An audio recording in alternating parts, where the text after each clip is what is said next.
Johnson. Kim Johnson is an individually touring poet and artist educator who has performed at poetry slam venues, colleges, festivals, and performing arts centers throughout the United States, Canada, and Europe. And she was an individual World Poetry Slam champion, placing in the top 10 in the country, as well as a coach for San Francisco. Welcoming the incredible and the incomparable Kim Johnson. End-of-Life Option Act, Abecedarian. Fragments of memory and eulogy for Karen, who wanted to see the Joshua trees one last time. Airbnb has no official policy for patients with a terminal illness who wish to end their lives sipping a cocktail in a lawn chair by an Airstream trailer in Joshua Tree. But every host we email denies her request. Death is bad for business. It brings down their property value. Neighbors complain when guests check out in body bags. Cancer, a carnivorous flower, blooms inside her body. Bulbs planted in breasts last summer grow bone metastasis. Vineyards of Venus flytraps drink her red wine, feast on white blood cells. Death certificates are pre-ordered, forms filled out like Mad Libs. Marital status, praying the afterlife has better dating apps. Occupation, aspiring angel. End-of-life meds don't come with instructions. Even Tylenol has a laundry list of warning labels. The pharmacist says you can mix the medication with any clear liquid. From what I've heard, he says, some people choose vodka. Perfect, she says. I was thinking champagne. God, who will tend her garden when she's gone? There are no nuts for the squirrels, nor nectar in the bird feeder, only get-well gifts on her doorstep, nutshell vases with feather arrangements. Hospice nurse says, I can't do it because I'm a Catholic. It's against my religion. So am I, she says. Will my mother be mad if I make it into heaven? She chooses her date, All Saints' Day, same day my grandmother died, day after Halloween, so I won't feel sad on my birthday. Joshua trees live for 150 years on average, some for 500. That doesn't seem fair, does it? But guess what? They'll outlive all of Airbnb's Airstream trailers, and that's karma. Karen knows what the fireflies trapped in mason jars know. Her pilot light has started to flicker, her soul a paper lantern that wants to return home. She's in that liminal space where the body lingers. Joshua Tree is a dark sky park with limited light pollution. Its branches are likened to the biblical figure Joshua, arms reaching towards the sky in prayer. Lord, stop your sun and moon from setting. There's little daylight left in the trees. The candles I lit for her are weeping. Tumors fall from heaven's orchards. She wraps me in frail branches, my hands empty baskets. On our last road trip, we visit the Mermaid Bar in Sacramento. Bartenders in mermaid tails swim through aquariums to serve us cocktails. She says I won't need my legs much longer. Perhaps I'll leave these knee replacements to my surgeon in my will. My wheelchair and walker will go to the oncologist. On second thought, maybe I'll just leave them on God's doorstep. Quiet. It will be so quiet when your ears submerge in the sky's dark waters. When you remove your body like a life jacket, the soul is weightless. The universe, a sensory deprivation chamber. Remember when I was floating in my mother's womb? You took us to the drive-ins, shadow puppet actors on your flashlight's movie projector, your heart skipping a beat on its turntable. Sarcasm is a natural painkiller. We have dinner the night before. She tells our waiter, I'm allergic to shellfish. He says, I'll tell the chef. I don't want you dying of anaphylaxis. She laughs. Forget it. Tell the chef I'll have the shellfish. Her house keys are left under the welcome mat with a Post-it note for the neighbors. Please rob me so Goodwill won't have to pick up my furniture. Urns are not unlike Airbnbs. Ashes, house guests who refuse to leave. She goes house hunting in a display case at the mortuary. She wants a scatter urn with skylights to see the snow falling. Visiting hours are upon us. She pulls cards from a tarot deck that didn't predict the hand of God would crash her sister's car or her fiancé's plane, but even the cards know they're waiting for her. We settle for the Hampton Inn. Airbnb is not the Make-A-Wish Foundation. It has a mini fridge for her champagne and a vase with fake flowers on the nightstand instead of Joshua trees. X marks the exit on the hotel map.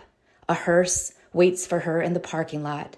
She booked a room by the back door so the funeral home won't disturb other guests wheeling her through the lobby. You don't want to be late for your going away party, I tell her. All of our family members are waiting for you. She attends the white party in a little black dress, sequined with stars. Zion, she promises. In the next life, we'll go to Zion National Park instead of Joshua Tree. I knew those bats who chased our car from dusk through endless darkness were angels, after all.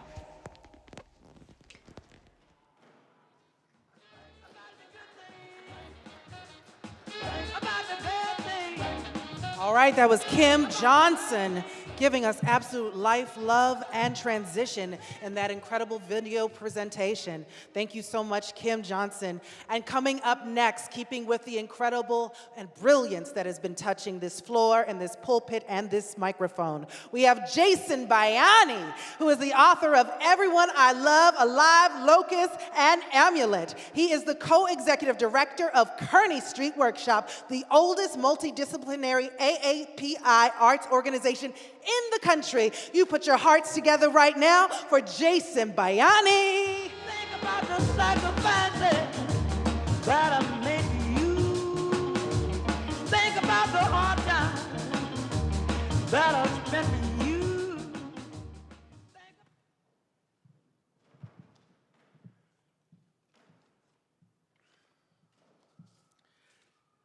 Hello. Ooh. I'm just going to read two pieces for y'all.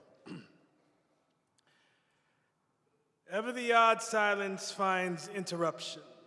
All of living marked by disruption. There is no fixed location. Where I am is a wound and stitching. Again, I am asked, how do you practice self-care? And I hesitate before saying, I took it. I took back my space of quiet. Sometimes healing requires a bit of violence. I grapple with that meaning as if my whole self requires the parts that must spend their time justifying the other parts. Why do I always apologize for what has been taken from me? Why is living for too many a process of dying? Who were any of us before the trauma happened? The world is so intensely large and unmanageable, and aren't I the world too? And worlds aren't only conquered, they're monetized. And what am I then? Who interrupts the sacred? Who takes the hands that tend the earth? The patterns fall away and they must. What does your imagination demand in reflection? Today, what I will make is nothing. I make nothing and give it to you. All this nothing to occupy no location in your space. Measure it to nil, heavier than it should be.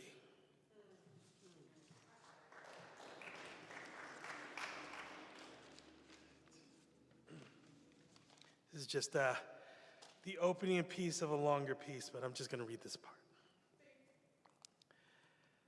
There's a rupture, a feeling always there inside.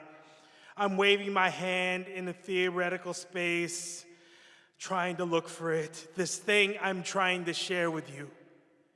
In Tagalog, there is a word hugot, which means to pull out. However, it is never used as a verb. Hugot only is. Hugot shares the same nebulous space as deep. You say something is deep because you're pointing to where it's resonating, an unmapped place. So maybe it is not pulled, it is drawn, it is beckoned, or maybe it just erupts. My theory of the self posits an inner world that lives in a separate dimensional space. We are bigger on the inside.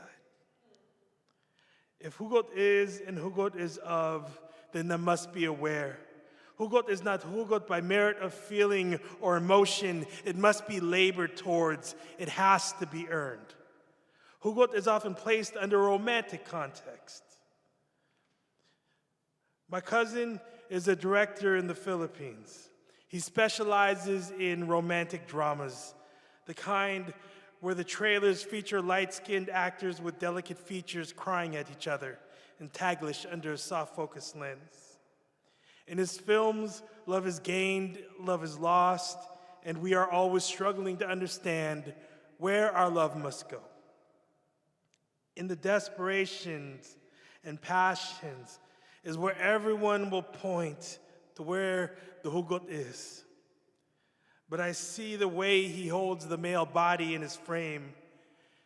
It is gentle and reverent and horny as all get out. And I say right there. Right there is where the Hugot is.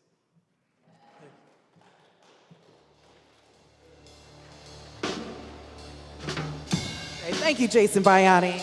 Giving us grace, giving us ease, and continuing with the brilliance moving forward. We have Naomi Jackson, the author of a novel, The Star Side of Bird Hill, and who has been nominated for an NAACP Image Award and the Hurston Wright Legacy Award, and is a professor at Rutgers University in Newark, New Jersey, welcoming the incredible, the incomparable, the brilliant and the phenomenal, the joyful and the incredibly poetic, Naomi Jackson.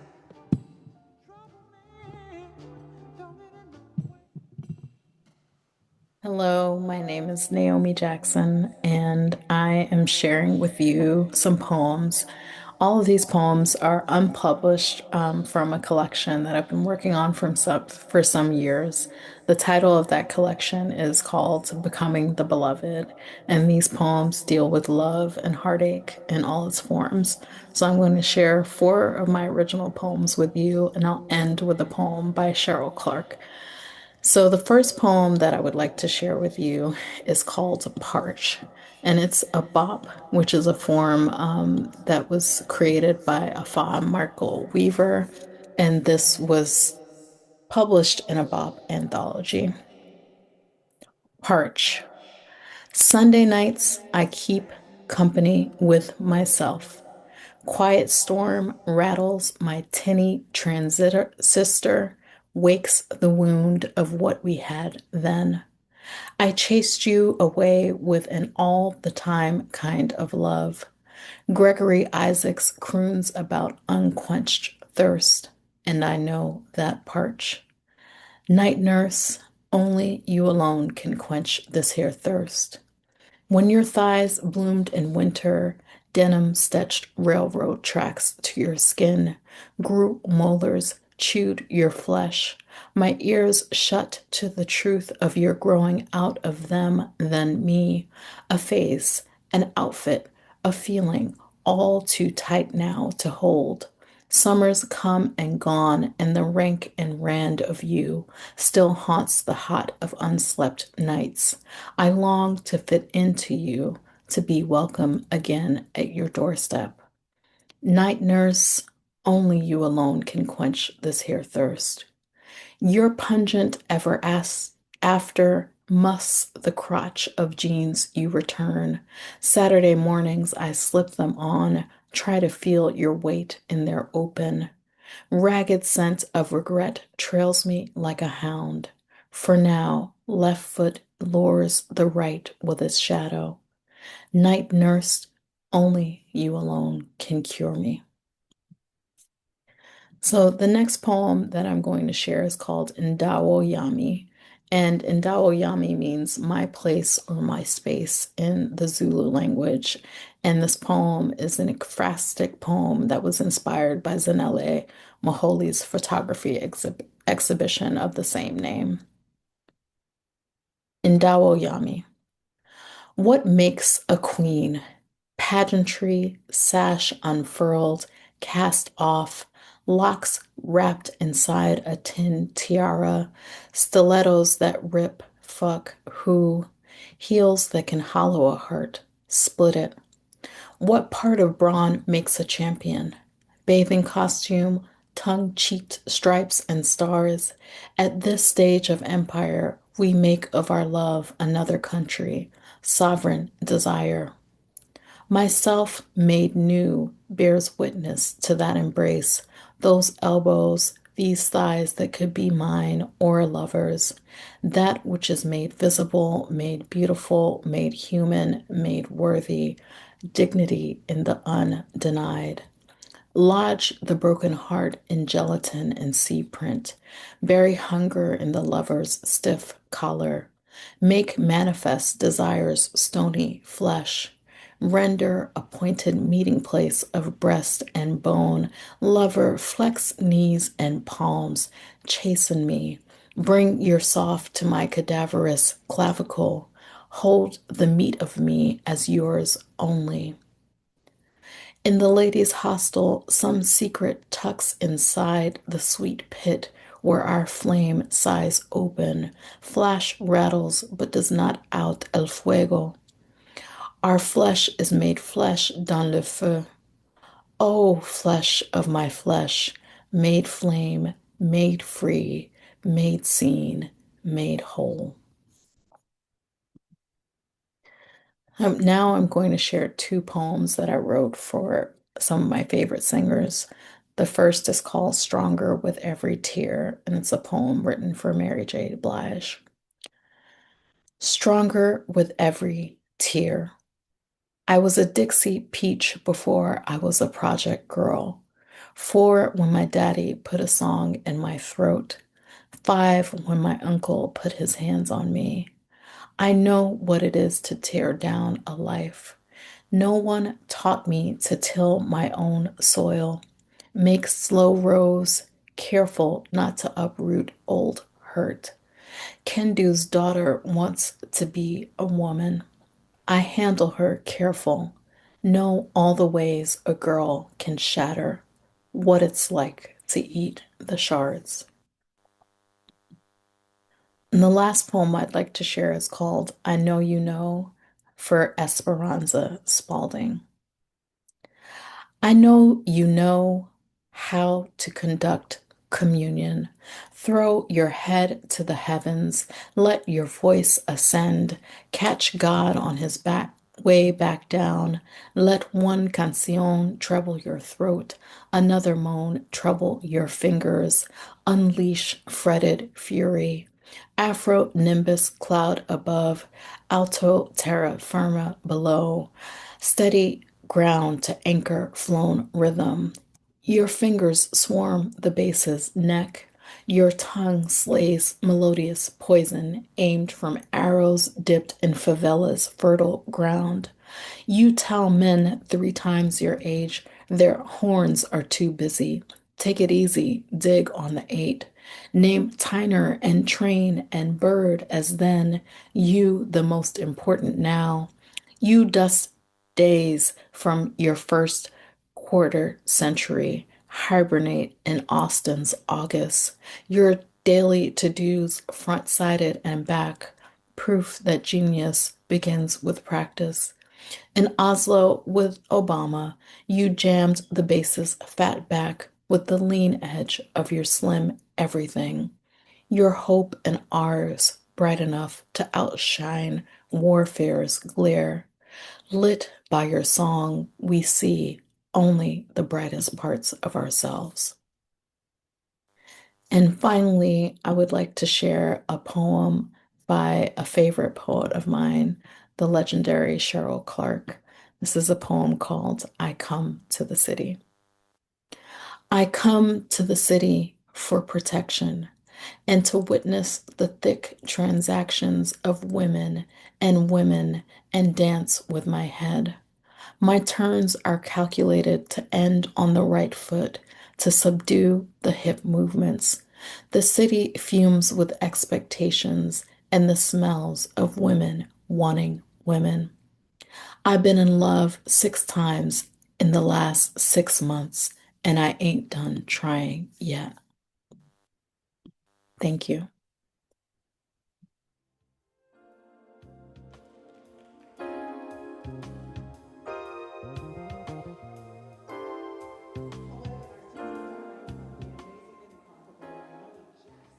Bringing us so much flair, funk, and amazement in that incredible work. Coming up next, we have the brilliant and the phenomenal Chancellor Zero Skidmore. He spent the last 5 years establishing himself as one of the best spoken word artists in the world, as he has actually won the individual World Poetry Slam Championship, as in has been and continues to hold that #1 title. He is a 2013 iWhips champion, co-founder of the Baton Rouge Poetry Alliance, and former executive producer of Forward Arts. Teaching artist extraordinaire, he is an incredible father, husband, and an amazing friend. Put your hearts together for the brilliance, for the phenomenal, for the sweet, and the spectacular Chancellor Zero Skidmore. When roots be a tree. Summer vacation, 1978, spent at my grandmama's house in Seymourville. I'd wake up and head down to the hangout spot of her newborn neighborhood. It was this old, gigantic maple tree with milk crate benches, a rusted steel drum, and more shade than you can shake a stick at. A boombox playing the Gap Band was never far away. Foot traffic had worn down the perimeter to dust as fine as a mosquito's fingernail. This makeshift park was surrounded by untamed acreage and the occasional frame of new construction off in the distance. Lumber skeletons basking in the sun, waiting to become a place where someone would live out their entire lifespan. From there, I observed the parade of neighborhood characters sauntering in and out of 3-bedroom cookie-cutter cottages. Back then, central air was catching a breeze outside. Cable TV was people watching, and watching what happened to people who didn't watch their mouths. Our social media was conversating new content about whose husband got caught with whose wife.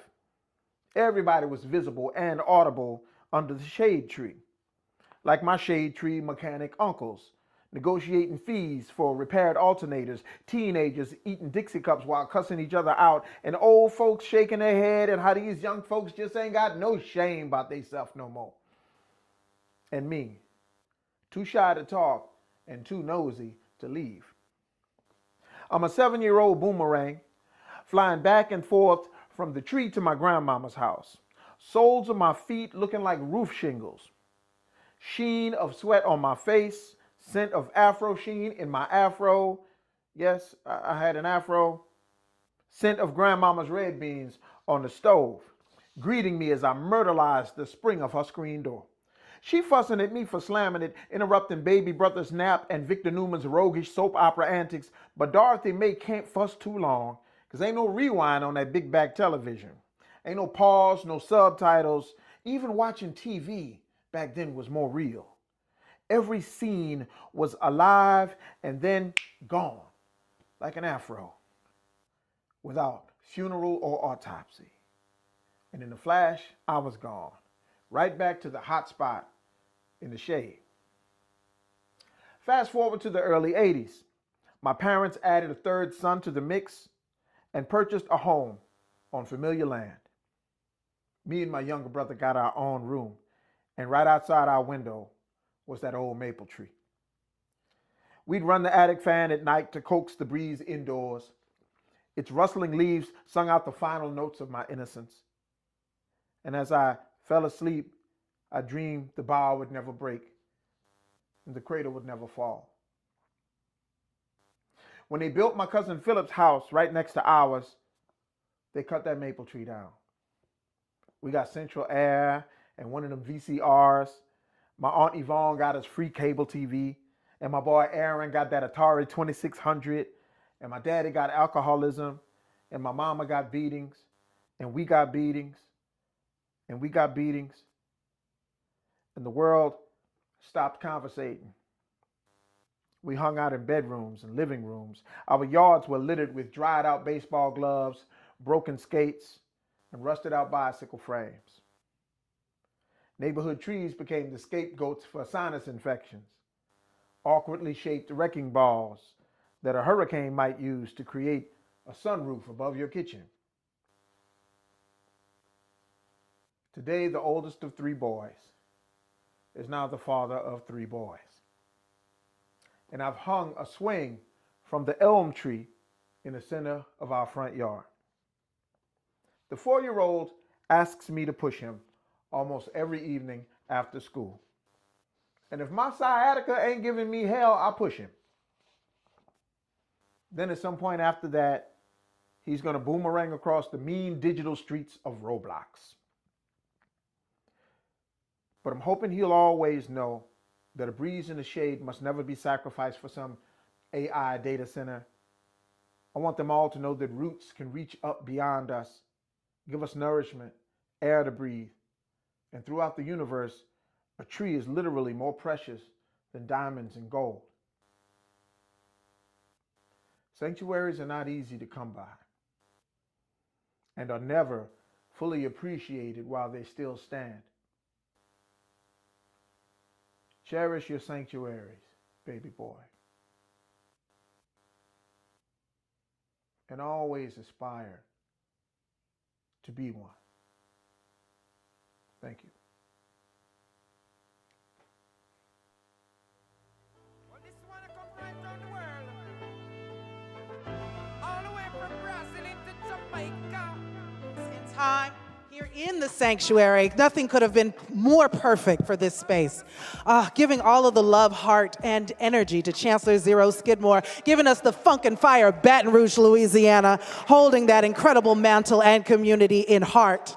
Coming up next, we have one of our Bay Area own, genius and brilliant, Amy Suzara, Filipino-American poet, playwright, performer, educator. Amy Suzara is the author of the forthcoming poetry book, Birth Language, and has already published Souvenir, Finding the Bones, and The Space in Between. Based in Oakland, California, she teaches and writes at Bay Area colleges and universities, and through her coaching business, she has Wild Tongues. You want to check that one out. Bringing forward friend, amazing poet, playwright, brilliant community member, and producer, Amy Suzara.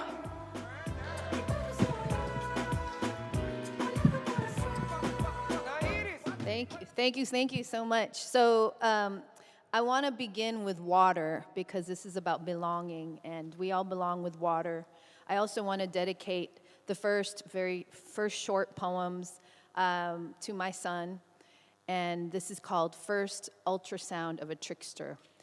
The Santo Nilio is referenced, which is, in the Filipino syncretized version is of like Santo Niño, who plays in the waters and protects the people, and is in the Camino of El Agua, the trickster, childlike trickster. So, first ultrasound of a trickster. What did you sound like that first time? A flutter, the wings of a furious butterfly, thrum of a colibri, twice my heart's speed, yours, a life force undeniable, a wild new fish, already swimming upstream, all swashbuckle and verve, all grit and ashe, already my Santo Nilio playing in my waters, opening the way. And then these short sonnets, American sonnets, like inspired after reading Terrence Hayes' American Sonnets. Letters from My Son, so these are part of a series called Letters to My Son in a Time of War, which became Letters to My Son in a Time of Genocide, which now has a section called Letters from My Son in a Time of Ice. American Sonnet for My Son, number 1, February 2026. If we are separated, rest your mind on clouds, rainbows, video games, Legos, your Jabberwocky toy, your yo-yo. These are not just personal property. They will wait for you at home. Call a number on the red phone. I'll teach you how to make a call. I'll explain why it is sometimes not a good idea to call 911 or to open the door even if they tell you to. I'll teach you the difference between ICE agent and police. If we are separated, cooperate, but keep your dignity intact. These are gonna just 2 more, and they're short sonnet, American sonnets, totally throwing the whole formula. and American Sonnet for My Son, #2. And I just want to honor, this was around the time when Liam Conejo Ramos was a little 5-year-old, and he was thankfully released later, was on my mind a lot. To be a mother in these times, you have daymares of your child apprehended, bumbling home, laughing, skipping to a song in his head, proud of his new graffiti t-shirt and Minecraft watch. Suddenly their personal property they'll put in a Ziploc bag, personal property bag, as if a kid's hoodie or Sharpie could do someone harm in a detention center, prison, summer camp. To be a mother is to prevent an assassination of innocence. American Sonnet for My Son, #3. Son, you were born into a world of Trump, pandemic, genocide, protests, Trump, ICE raids, detentions, protests, Renee Good, Alex Petty, just in the past month. Liam Conejo Ramos, unknown kid tackled in snow, 1,100 detainees in Dili, measles in Dili, cloudy water in Dili, Greenland fiasco, Venezuela fiasco, Cuba fiasco, all this too in the past month. When you finally learn what democracy and presidents are, maybe you'll wonder why what you grow up into wasn't democracy or a president. Son, you'll run the world if it doesn't go to ruin. And these two are from my book. The first poem was from my book, also Birth Language, forthcoming. And these ones were going back in time to the 16th century, but also thinking about early encounters of native indigenous peoples with the early European conquerors and discoverers. And this starts with, these both are imagining into the points of view of those indigenous folks in the islands.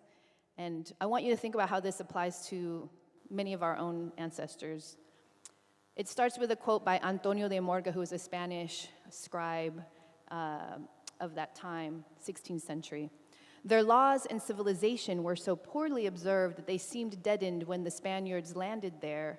In fact, the inhabitants there lived like beasts. This is called We the Beasts. We, the beasts of these far-flung islands, live without laws. We, the beasts of these far-flung islands, live without rules. We, the beasts of these far-flung islands, live without shoes. We, the beasts of these far-flung islands, live without you. We, the beasts of these far-flung islands, live without capitalism. We, the beasts of these far-flung islands, live with the land. We of these far-flung islands have wild curly hair. We of these far-flung islands have natural tans. We swim like fish. We can move our hips. We have many gods, do not need a church, honor our ancestors, are at peace with the dead. We know how to love, are not afraid to touch, know how to play drums, know how to make rum. Do you think you are better than we as you land upon our far-flung islands, admiring our bodies, our perfect mouths that you capture like stars, attempting to control our light? Are your civilized any less beastly than we? You, the beasts of those far-flung mainlands, have destroyed the earth. You, the beasts of those far-flung mainlands, have disturbed the dead. You, the beasts of those far-flung mainlands, do not know how to swim.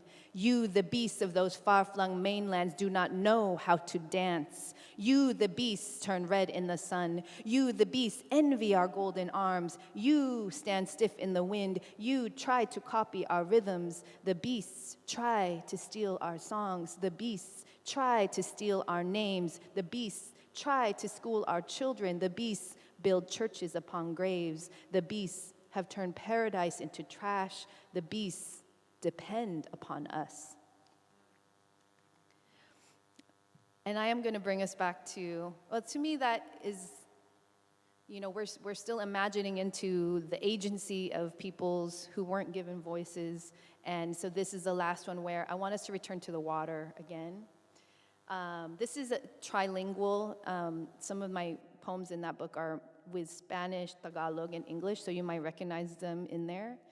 And it references a banca, which is a beautiful like type of a canoe that's like an ancient outrigger canoe that you might recognize from ancient times in many island nations, but specifically the Philippines. And it starts with another quote from Antonio de Morga. It's called "We Come Swimming."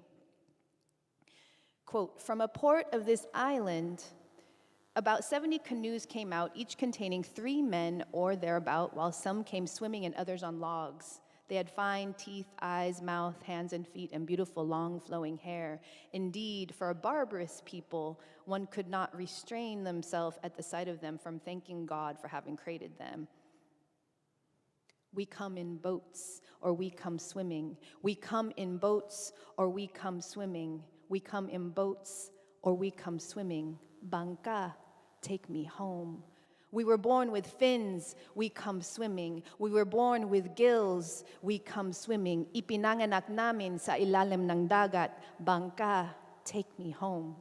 Nacimos con aletas, nadando. Nacimos con branquias, nadando. Ipinanganak namin sa ilalim ng dagat. Bangka, take me home. Venimos en botes o nadando. Venimos en barcos o nadando. En nuestros cuerpos nadando. Bangka, take me home.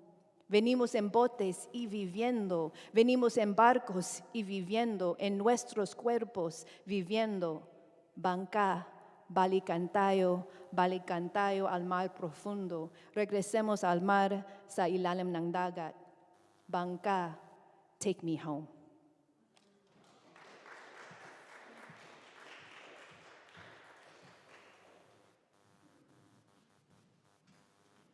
Amy Susara, just giving us heart, community, and experience, taking us far and wide, and then bringing us all the way back home. Thank you so very much for that. I appreciated that incredible journey. And coming up next, all the way from New Orleans, Louisiana, we have Donnie Rose.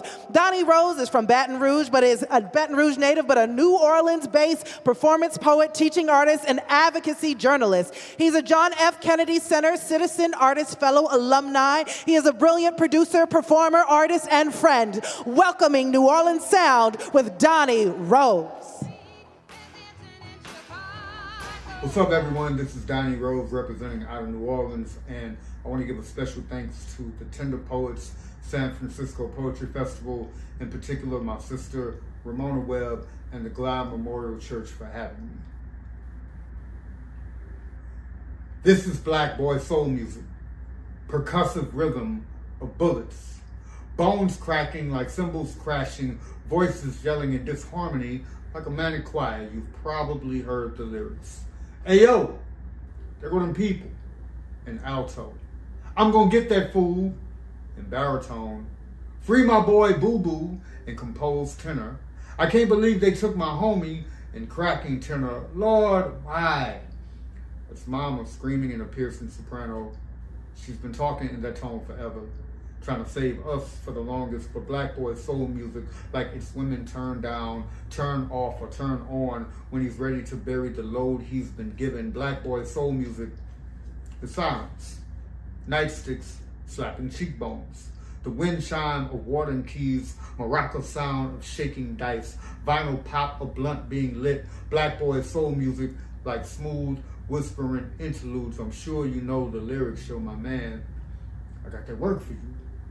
Baby, trust me, I'm here for you and my seed.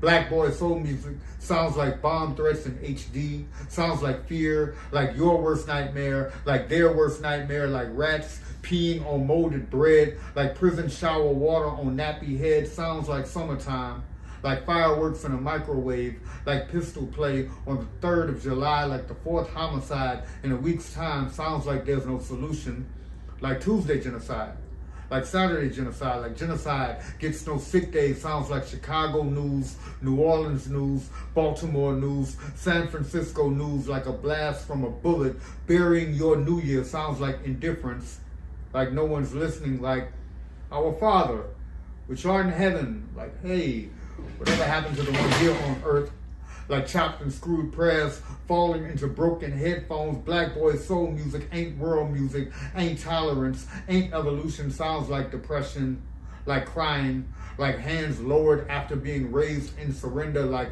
megaphones and peace rallies and Italian shoes tap dancing on soapboxes. Sounds like we've heard it all before. Sounds like shut up, Umar, Like, get out of here, Charleston. Like Barack, that was my, like Trump, ICE agents bulldozing him past your plight like a secret agenda, like more whispering interludes. I'm sure you know the lyrics.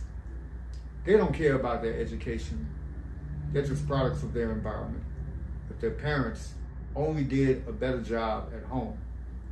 Black boy soul music sounds like if a heart breaks in a war zone or a police state or a detainment center, did it ever actually shatter? It does, all the time. But black boy soul music knows that you are not really listening, wants you to change the melody, wants a different kind of harmony, wants some kind of harmony. Rocking chairs, screen doors, wide porches, magnolia trees, willow trees, oak trees sturdy enough to hold seasons of strong bodies, spat tobacco, rusty pickups, double wides, Confederate flags sharing skyline real estate with American ones, the family resemblance striking. In the South, roads to urban centers are paved with broken clocks and bloody trails. We are always an Atlanta away, Charlotte away, New Orleans away, Miami away from a fully accounted mosaic of bodies, but it will Trayvon you in Sanford, Sandra you in Waller County, Emmett you in Money, Mississippi, so that you never forget that your breath runs cheap. I come from a land of convict leasing, sky-high sugarcane crops and ghost blood that stains the soil. I once relocated to the furthest north of American slavery, to a land that borders a chain-link distance between freedom and captivity. I have since returned to the bowels of the bayou, where the echoes of ancestors whisper and roar in warning and remembrance. America is an expansive plantation. Oppression stretches for acres and mile markers and highway exits. I once landed in what appeared as more progressive geography, only to find that the whip actually never softens. The bloodlust for black bodies is not satisfied simply by crossing state lines. Sometimes Dixie whistles in the key of trauma. Sometimes it is a thunderous chorus of hang 'em high. If those rivers could talk, if the mouth of the Delta was not so stuffed from the buffet of black, those waterways would convey a basic truth. The swallow of generations will never be connected to the idea of inferiority. In fact, the demise of African lifelines was the result of not being able to keep our bones linked to bondage. God and cotton did not agree upon the best use of our time. So divine intervention disrupted dastardly deeds of devils that would have just as well decimated an entire diaspora before allowing us to be free. When a bigot calls you divisive for talking about race, you say, don't call me divisive, call me survivor of division. Call me member of the 3/5 Mafia, mobbing my way to wholeness since my family first became fraction. Call me descendant of great-great-great-grandma gone with the Smiths, great-great-great-aunt gone with the Joneses, great-great-great-grandpa gone with the wind, his teeth, tongue, found treasures of a scavenger hunt discovered by babies his wife nursed strong enough to sever him. Call me split at the seams, split by the fan belt, legacy of snap neck, of hole in head, hole in chest, of omnidirectional blood flow, divvying up which spot of soil it will stain based on which orifice it rivers out of. Call me casualty of aggressive policing.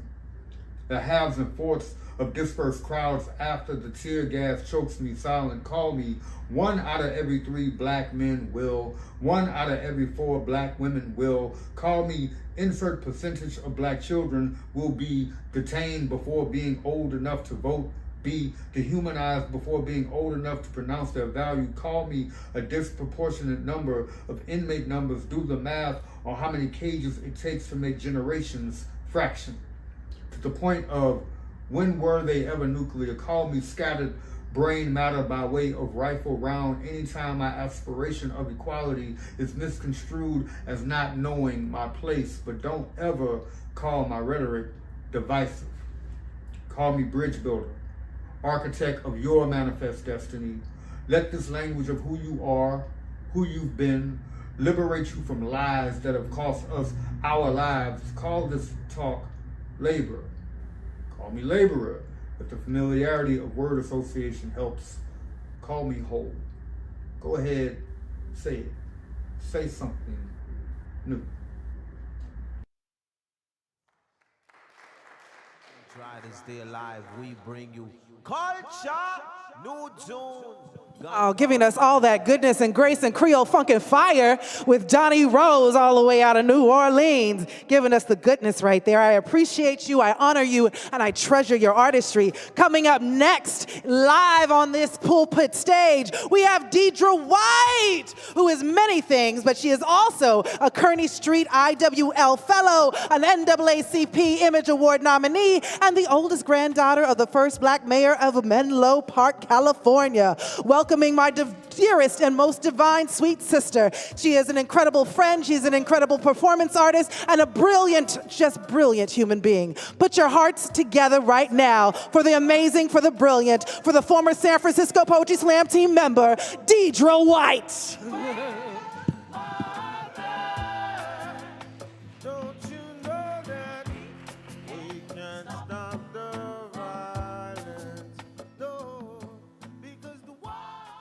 Hello. Right, because there's people in here. Goodness. All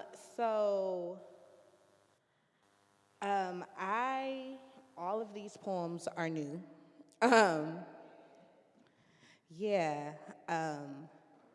So the theme for today was right where you belong. And so with the right that starts with an R, I feel like when I'm right where I belong, I'm in a space of reverence and gratitude. Today is my godmother's birthday. Yeah. But it is also the anniversary of my cousin, who was closest to me in age, her passing. She passed while we were in college on her way back to school. So today is a really high day and a really low day, which is what grief is anyway, right? The highs and the lows. And so all 4 of these poems are about grief and the ancestors. 1, Super Bowl 37 at my very first Berkeley Slam feature. The women in my family die big deaths, reminding the rest of us girls to live a little. 2, some of my ancestors ain't got no business being ancestors, which is to say they have no business being dead. 3, my grandmother pressed flowers from her grandmother's funeral between Proverbs and Ecclesiastes in the family Bible. This is how I learned grief can be a keepsake and an ancestor, an heirloom. 4, I have finally learned to carry my grief in places beyond my shoulders. No longer willing to mimic a descendant of Atlas, for the world moves forward whether I drag it or not. My grief, like a beloved ancestor, is always close, is always here. To speak of the ancestors in present tense is to acknowledge I have never spent a day without my mother, that my grandmother's prayers are still working for me, that the words my grandfather spoke over me keep covering me. Most of the time, my grief is an Aquarius sun with a Libra moon, a temperamental teenager wading through the waters of life until it reaches the valleys of death. Sometimes, it is a school-age girl, prepubescent with eyes full of wonder that still believes in the magic of a "that's my baby." At all times, it is a motherless child, still wanting to be called daughter, wanting to be reminded of where she comes from, determined to remember that she belongs to someone other than herself. My grief, renames my ancestors' prototype, tasks them with the roles of being navigator, seeks them as wise counsel, and declares my existence a premeditated rebirth, the knowing that all that I am is what they are. My ancestors, like my grief, tether me to this place and cloak me in a legacy I call home.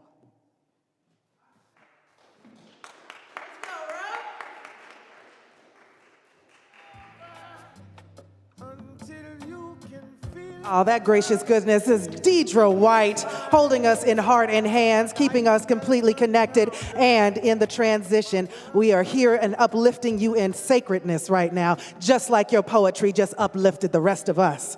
So coming up next, we have an amazing poet all the way from South Africa. Babalwa Kona is a South African poet, professional teacher, writer, storyteller, and literary activist. Recognized as one of the Eastern Cape's leading storytellers, the birth providence of Nelson Mandela, she is also a dedicated community leader. Born in the early 1990s in Kariga, a town that drew international attention during the 1985 Walanga massacre on Maduna Road under the apartheid, Babala crafts accessibility and accessible stories for everyday life. Putting our hearts and hands together all the way from South Africa, let us hold everything up in this light.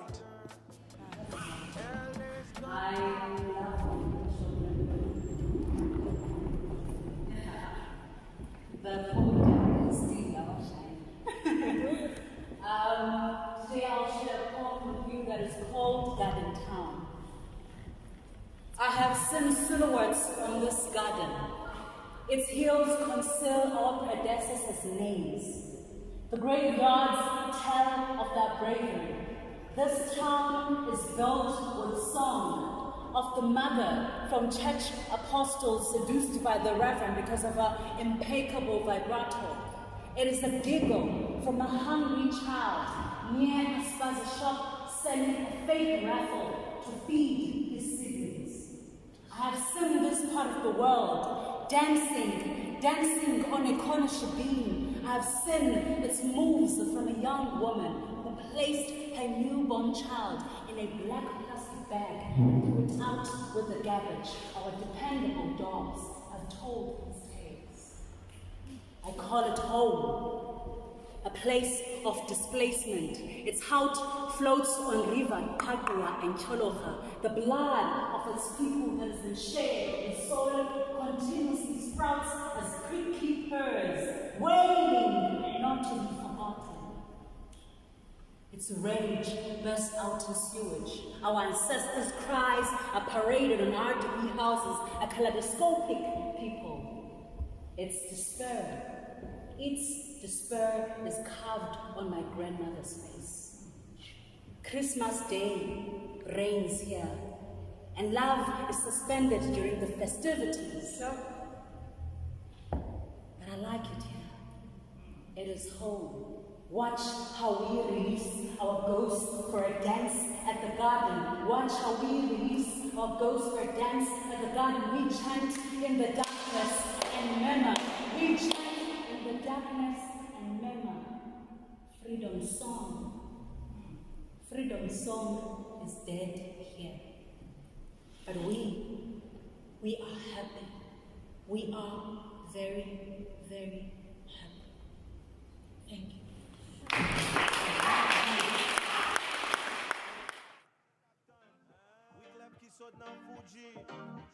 Jérémy, Haïti, Port-au-Prince, Flatbush, Choufiates, Conseil Haïtien, Marché.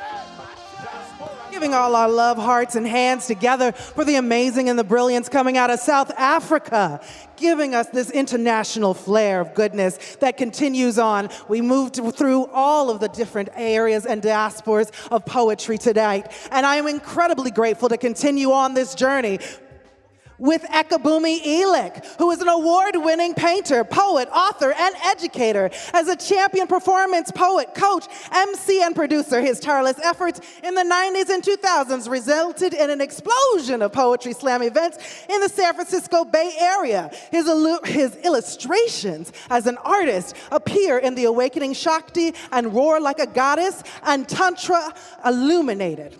These books are incredible, and his Shakti coloring book is now available from the Sounds True Press. His artwork may now be found in temples, yoga studios, and altars around the world. In fact, I think he may spend more time in India than he does here in the United States as a practicing artist.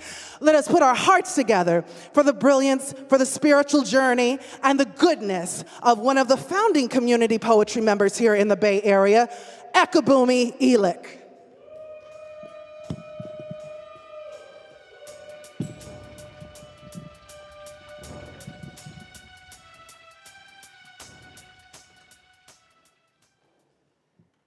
It's an honor to be on this stage and to be among these poets. Thank you for having me here today.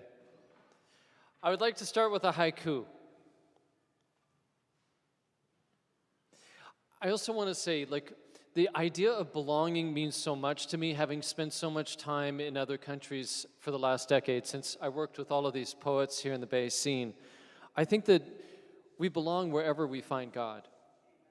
I think I can say that safely in a church. Deep, deep in the moist earth. Deep in the moist earth, all the bright flowers of spring already exist.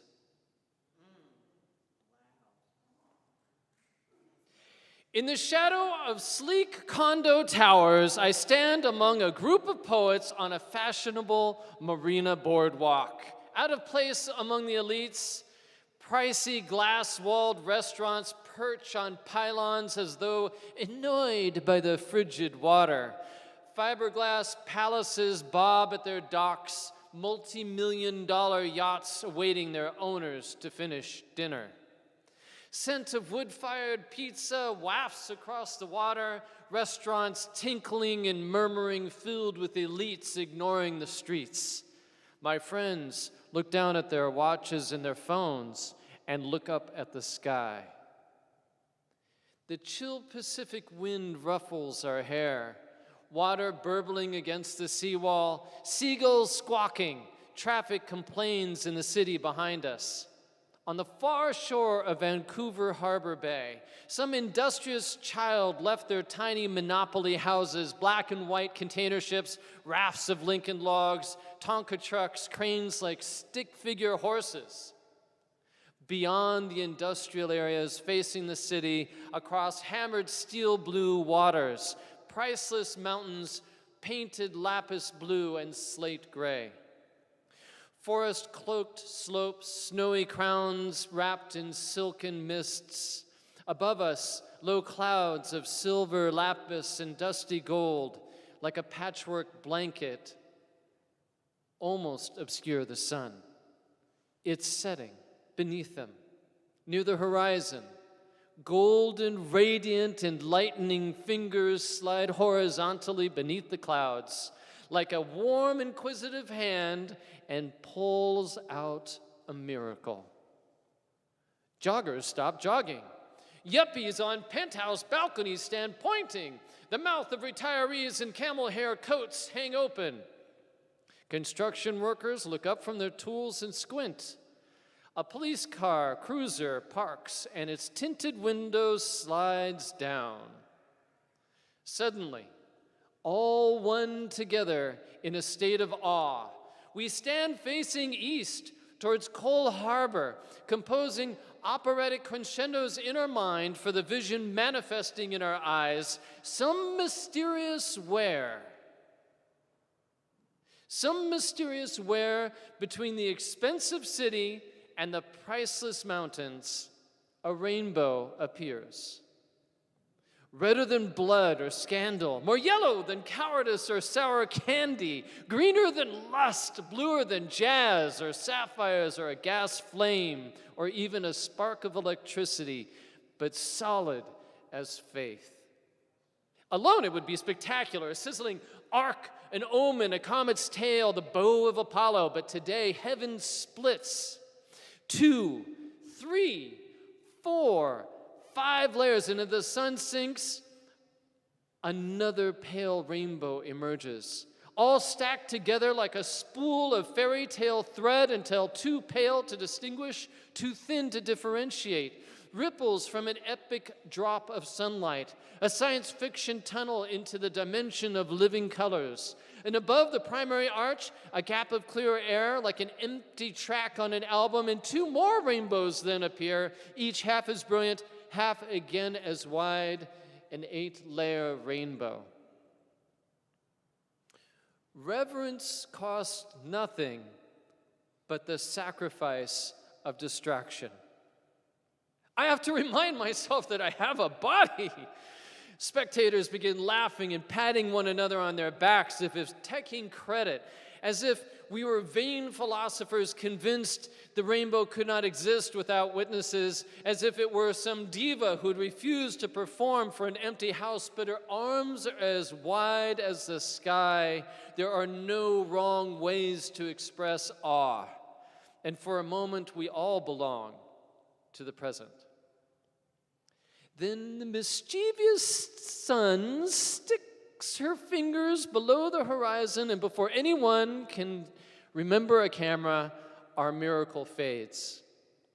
The sky, sudsy dishwater. The city remembers its clocks. Parked cars and trucks cough as though embarrassed and merge back into traffic. My poet friends applaud. Best seats in the house. None of us spent a dime.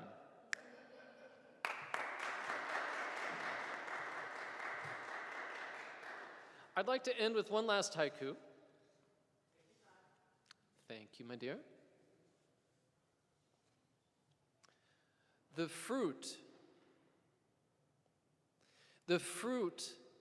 fears falling. The fruit fears falling only because it does not listen to the seed inside.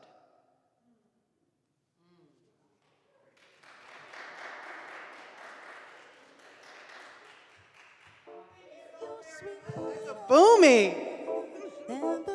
Oh, Ekabumi giving us such gracious goodness, giving us the haiku, just absolutely sizzling the stage with this, offering absolute love and sanctuary in this good sanctuary pulpit right now that is brimming with beautiful poetry. So grateful to have such an incredible community organizer with us.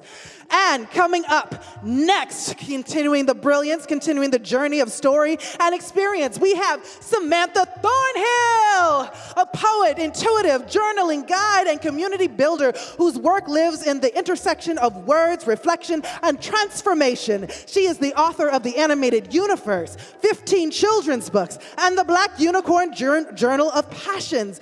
And she's a former Juilliard School professor. Her arts and literary activism, her vision continues to take stages and far and internationally wide. She is known, loved, and applauded for her care, for her candor, for her incredible creativity, for the brilliance of her poetry, and the goodness of her heart. Welcoming from afar, from Costa Rica, we have Samantha Thornhill.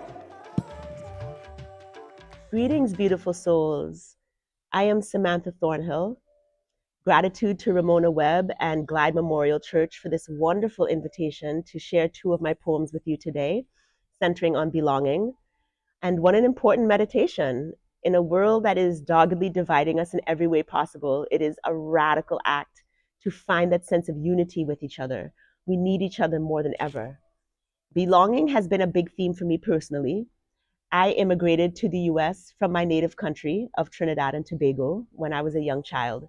And I've always felt like my immigration status an alien. And I've struggled to belong all my life until I finally learned to belong to myself. And almost 2 years ago now, I have found a greater sense of belonging on the Caribbean side of Costa Rica, where I now reside with my 2 young sons. I had to take a quantum leap of faith to find my people. And here, I've been fortunate enough to build a poignant community of healing Black women and their babies. We are the village, and this poem is inspired by us. Life is better together. In this portal of paradise, we are here, constellating community to co-create what the wicked have aspired to incinerate, the village. Bring back the village of matriarchs who smeared invisible war paint on their faces before placing themselves on the line between life and afterlife.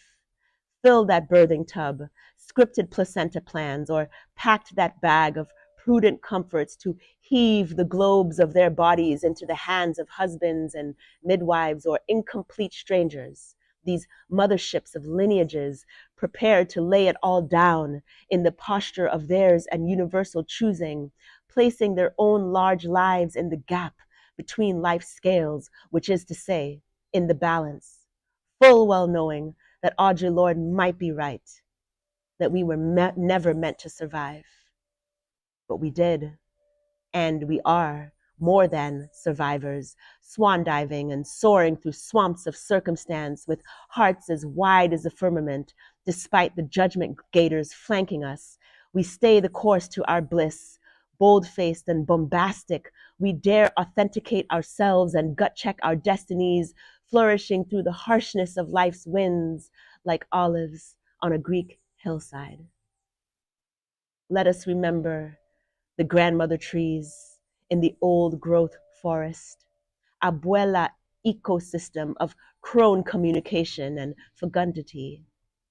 Similarly, beneath the surface, we converse through our roots and remember with our veins. And you ever notice how they look one and the same?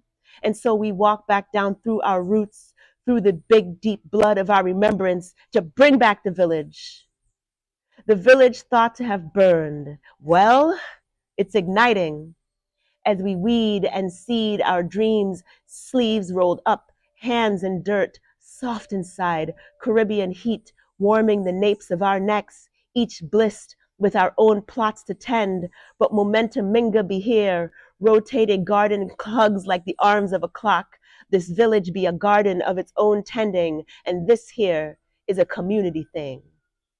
We are the matriarchs, and we are here, climbing out of our silos, surrendering the razors tucked beneath our tongues and the sirens in our songs, known to send undiscerning men to their demise. We call in our intuition's trust and discernment as we endeavor to heal these compassion portals where the Most High sits clandestinely in us. We call in and welcome the evolved to get involved, the healing masculine forces in our midst. We need you, you Black unicorns that we still believe in, because we are that Black unicorn, mythical battle axes with hearts ever evolving in this cathedral where jungle kisses sea. We call in protectors and gardeners devoted to the poor, for a fruit they may never taste, as we sprawl our significance across the famished lands and scorching seas to come. We are the village. Witness the threads of our stories unspool themselves across our chosen timeline so that we may weave them together into the most wondrous tapestry of a life. Better together. Ashe, ashe, ashe. Whew. I hope that you enjoyed that. My next and last poem was inspired by my two sisters in my village, Janae and Anisika. And when I think of belonging, I also think of them. And I feel honored to share this poem now that I wrote on the occasion of their recent wedding. Life is Better Together, Part 2. The day love comes, wearing a muumuu, or a sweatshirt that shouts, living saved.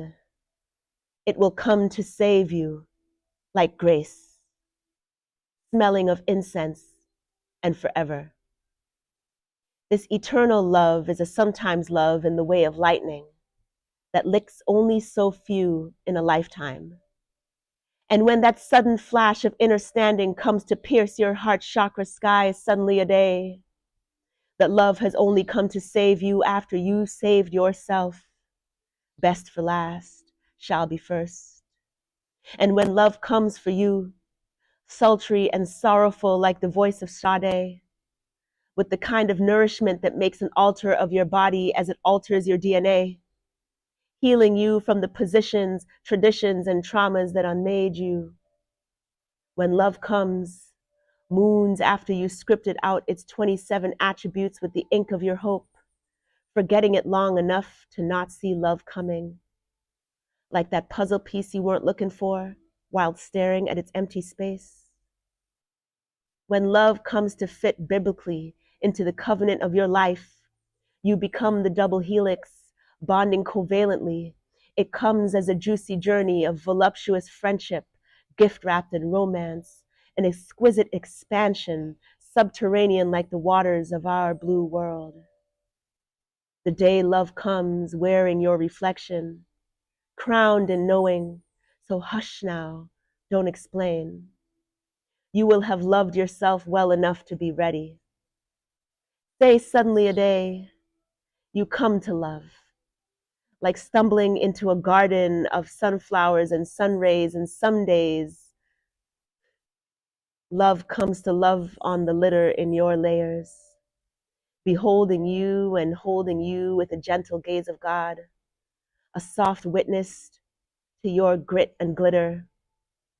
When love comes, like this poem that doesn't want to stop writing itself, what is there to do but surrender to it all and live your bliss and feast on these days, knowing that you are grace, love before love, saving and saved.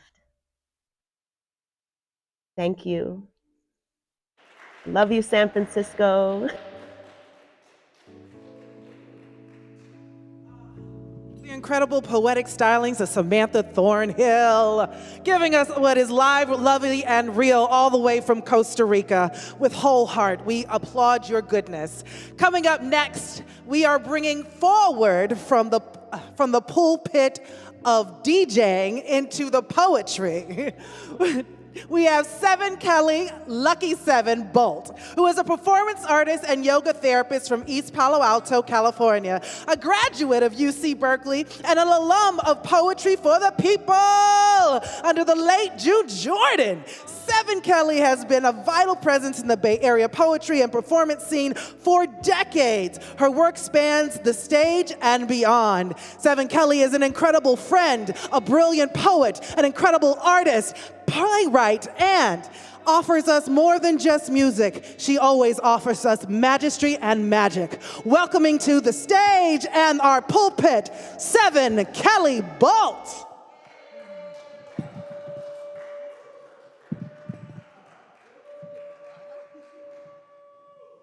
What's up, y'all?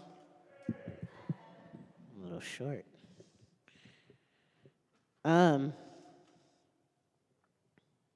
So these are new, very much new. I just got back from Africa and India, and so there's a whole nother thing that's happening that I can't even talk about. But so on the topic of right where we belong. Last year, I started a couple of writing groups with my friend Nazila, and then my sister, and then I brought my nieces in. And so my niece gave a prompt about outgrowing what no longer serves you. My sister gave a prompt of how you were made, and I gave a prompt about belonging, considering that we had lost so many family members since 2021. And I lost Olive in 2020, so it was just a whole big deal, okay? Olive, my dog, Olive, yeah. Well, I'm sorry, I apologize. To the people out there, I had a great dog, and she was awesome. So I'm gonna start with metamorphosis, and then I'll work my way back into the other stuff. Anyway, outgrowing what no longer serves me. Metamorphosis.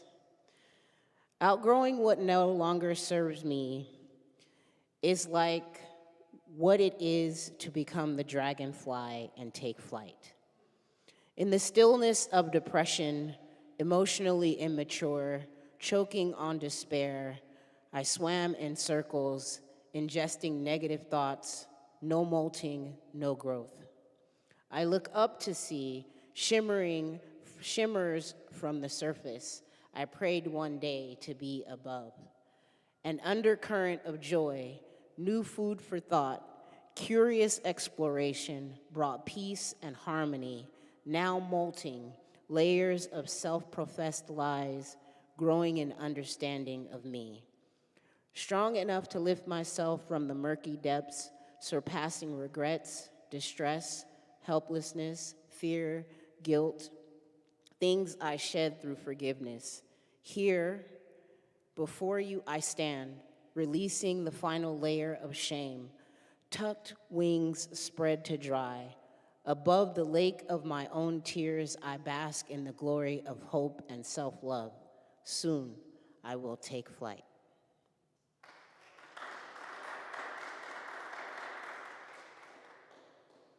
Okay, so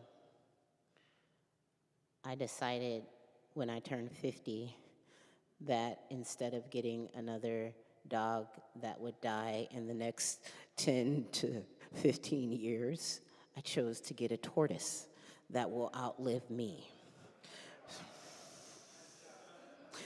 So I called my nephew and was like, your son will be taking care of this tortoise in the event of my demise. So it already has a will space. So the name speaks for itself, and so does the poem. Poopan Scoot. Belonging is claiming what is yours. He chose me, found the pieces of my broken heart and gave them back to me. His lighthouse lantern love flagged my heavy spirit, wayward with grief. Like anything an animal claims, he marked me for his own. Black eyes sparkle with assurance. Crickets rejoice in the background. Our bond baptized amongst the cascade of the foliage-filled displays of the geckos and chameleons, snakes and brown-bearded dragons, the witnesses. His presence keeps me afloat as he peed in my hand. I again have someone to care for.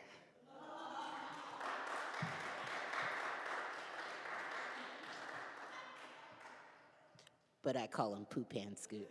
So. And this is gonna be my last piece. Actually, I should read this other poem.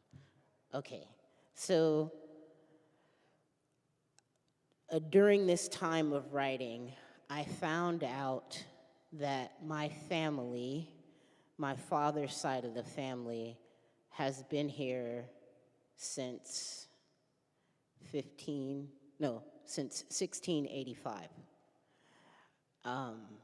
Which is crazy. So, like, my last name, Bolt, is a European last name. These guys came from England sometime in 1685 and crossed over the pond and came over here and stayed in Maryland. And then a couple of hundred years later, my great-great-great-grandfather decided to go to Louisiana. He married a I guess she was probably like a quarter black, or not even half, but he married some woman. She was free, so he married her, and then they had 15 kids, and one of them was my great-great-grandfather who fought in the Civil War with his brother on the Confederate side.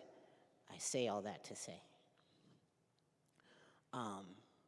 When you look up the records and you understand the history of the Civil War, there were times where you would, if I captured your people, when it was time to negotiate and give those people back, you gave them back and they went straight back to war, if that makes sense. So you get held up. We don't kill you, we just hold you, and then we put you back on the lines.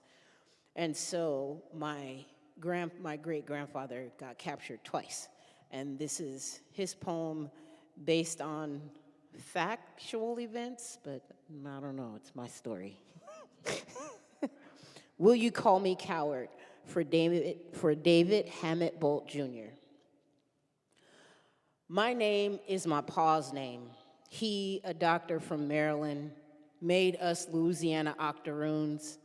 They don't know yet mom's a quadroon, and pa's a Union sympathizer.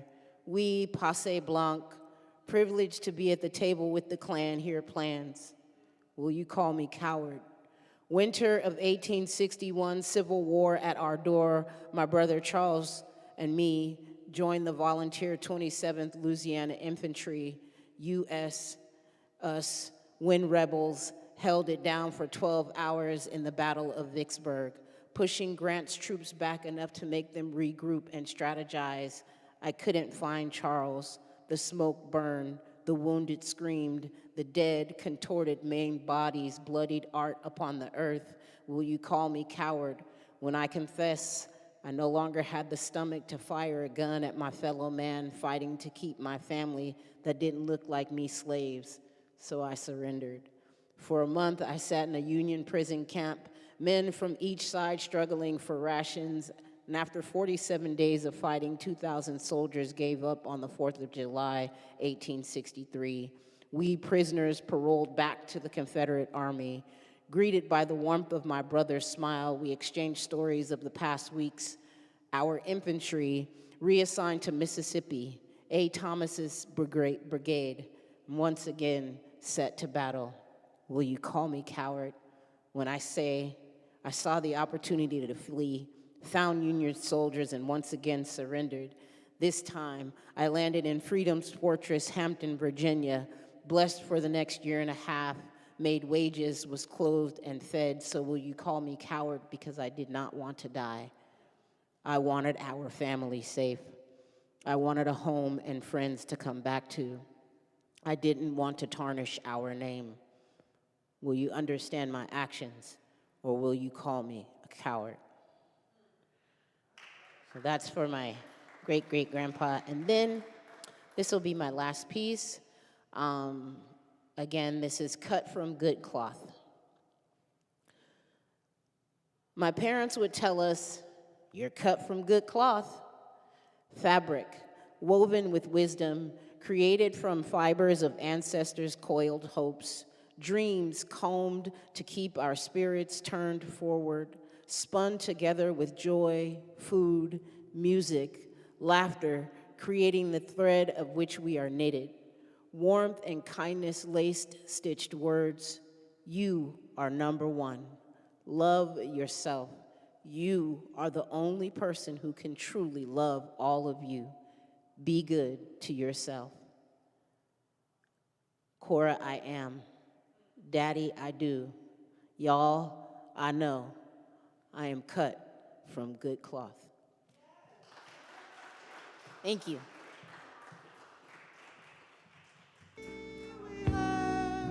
And giving us Heart of Delight, we have Seven Kelly, aka DJ Monkey Pants, giving us goodness, giving us grace, and giving us some closure to the laureates and champions of poetry section of this Tender Poets San Francisco Festival. And now we are going to move into the next phase of the work and of the writing and of the performance into the poetry choir. These poems will be a few duets and you'll hear a trio. Hope you like a little bit. Hope you watch us for a long time. And know that this is the beginning and not the end of a beautiful thing.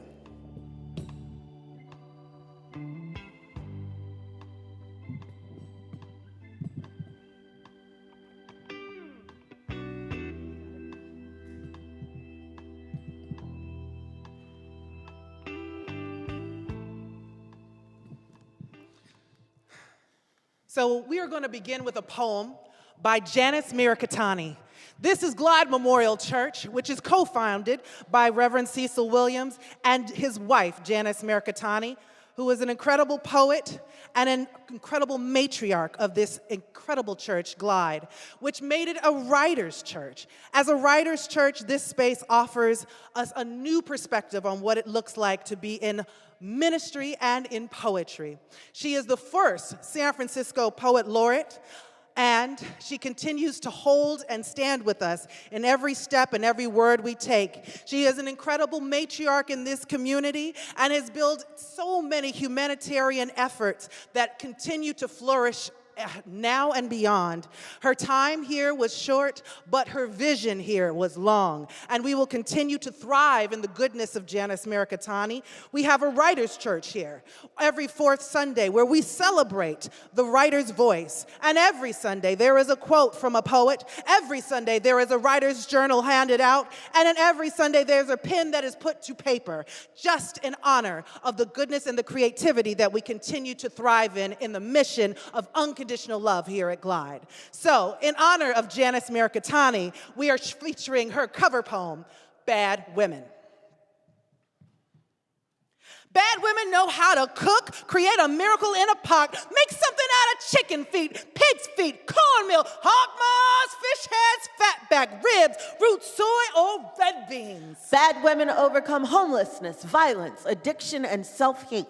Bad women match and march for equality, education, jobs, childcare, universal health care, affirmative action, and choice. Bad women flaunt themselves, plump as mangoes, skinny as tallow, tall, short, dark as plums and coffee, light as cream and butter, gold as sun on lemons, red as cinnamon, brown as cola. Bad women don't get old, they get full flavored like aged wine, full as harvest vine, seasoned.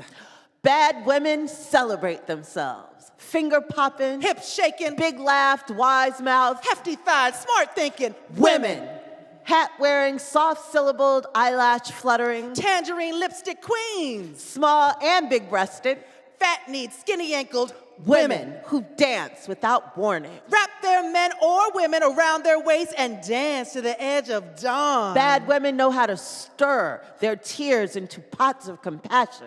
Add some hot sauce, wasabi, 5 spices, jalapenos. The salt of memory. Stake the fire of history. Simmer in resilience. Make it taste like home. Bad women can burn.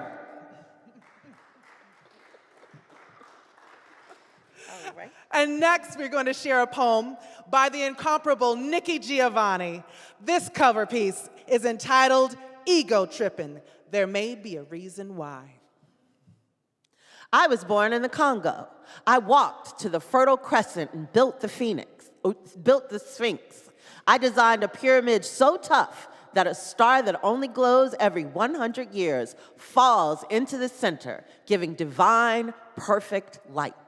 I am bad. I sat on the throne drinking nectar with Allah. I got hot and sent an ice age to Europe to cool my thirst. My oldest daughter is Nefertiti. The tears from my birth pains created the Nile.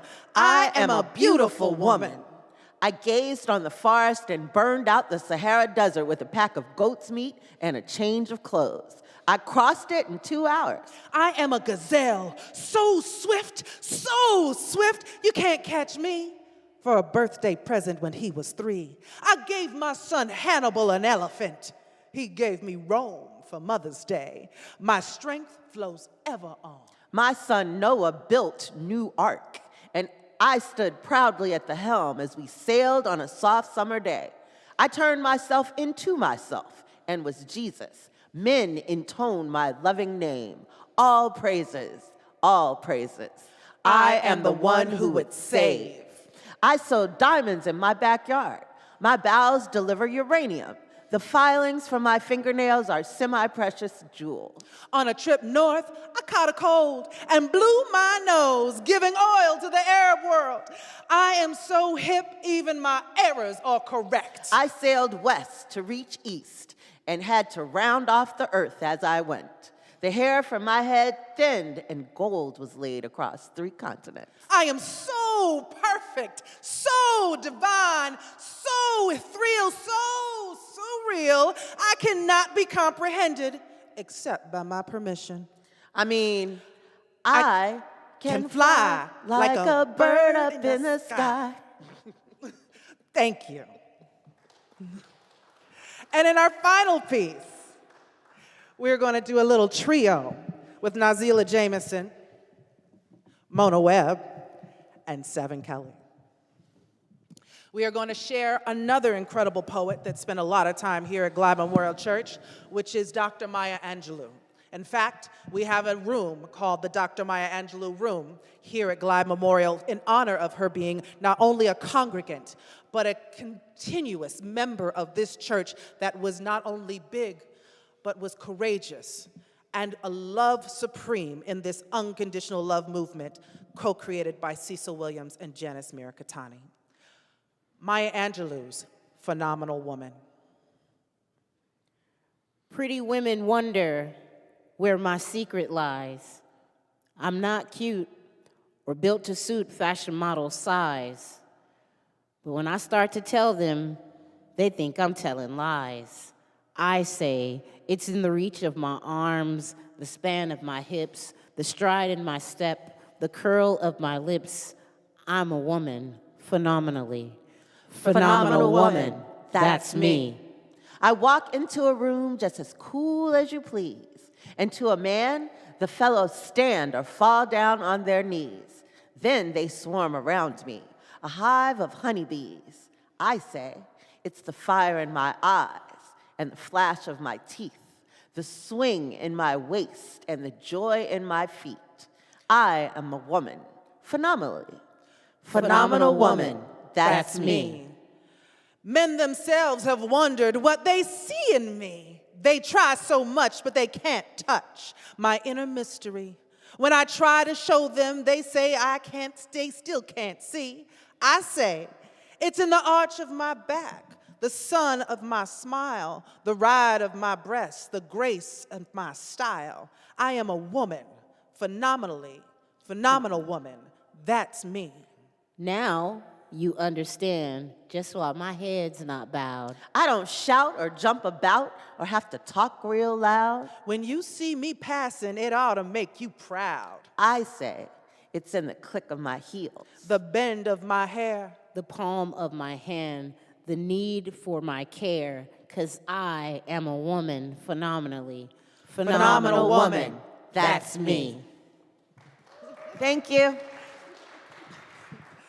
Thank you all so much for being here. Thank you for being a presence. Thank you for being an energetic gift. Thank you for showing up and showing yourself as a presence and uplifting the energy of poetry and of the incredible brilliance that has been shown here today in this pulpit, in this stage, in this sacred space that exists here on our Zoom platform, there on our YouTube Live, and here right in person at Glide. We are so grateful to have had you. I am Ramona Laughingbrook Webb. This is Nazila Jameson. We are the co-directors of this TenderPoets SF Festival. This is the first and not the last. Thank you so much for being here with us. It's been a blast.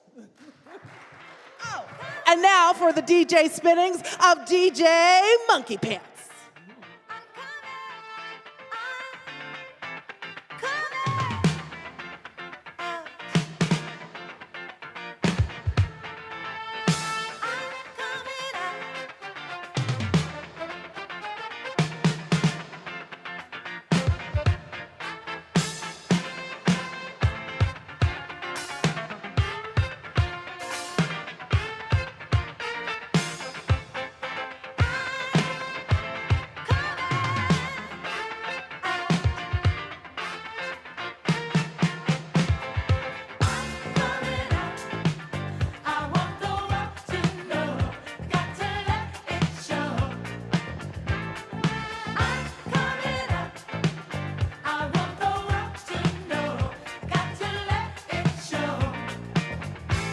There's a new me coming.